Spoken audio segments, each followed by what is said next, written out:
முதல்ல எல்லாருக்குமே நான் சாரி கேட்டுக்கிறேன். நேத்து வந்து ஷார்ட்ஸ் வீடியோ போட முடியல என்னால. அத வந்து நான் கம்யூனிட்டிலயும் சொல்லியிருந்திருக்கணும். பட் ரொம்ப ரொம்ப பிஸியா ஒரு விஷயத்துல ஸ்டக் ஆயிட்டோம். அதனாலே வந்து போட முடியல. மார்னிங் பிரேக்ஃபாஸ்ட்டுக்கு ராகி உப்புமா தான் ரெடி பண்ணியிருந்தேன். வீட்ல இட்லி தோசை மாவு எதுவுமே இல்ல. அரிசி ஊற வச்சிருந்தேன். இனிமே தான் அரைக்கணும்.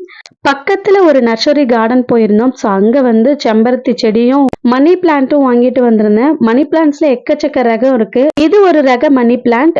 லீவ்ஸ் நல்லா கிரீனிஷா இருக்கும். இட்லி அரிசி ஊற வச்சிருந்தேன். அதையும் அரைச்சி எடுத்து வச்சுட்டு அடுத்த நாளுக்கு தேவையான வெங்காயத்தையும் உரிச்சு ரெடி பண்ணிட்டேன். அடுத்த நாள் காலையிலே லஞ்ச் வேலையை ஸ்டார்ட் பண்ணியாச்சு. பிரியாணியும் பெப்பர் சிக்கன் கிரேவியும் தான் ரெடி பண்ணேன். அதெல்லாம் செஞ்சு சாப்பிட்டு முடிச்சதுக்கு அப்புறமா நம்மளோட ஆர்கானிக் பவுடரை வந்து பேக்கிங் வேலையை ஸ்டார்ட் பண்ணியாச்சு. ஆல்ரெடி பெண்டிங்ல நிறைய இருந்தது. ஸோ மண்டே வந்து நிறைய பேருக்கு வந்து டிஸ்பேச் பண்ற வேலை இருந்தது. ஸோ எல்லாமே பேக் பண்ணி கொரியர் கவர் போட்டு இன்னைக்கே ரெடி பண்ணிட்டோம்னா நாளைக்கு வந்து டிஸ்பேச் பண்ணிடுவோம்.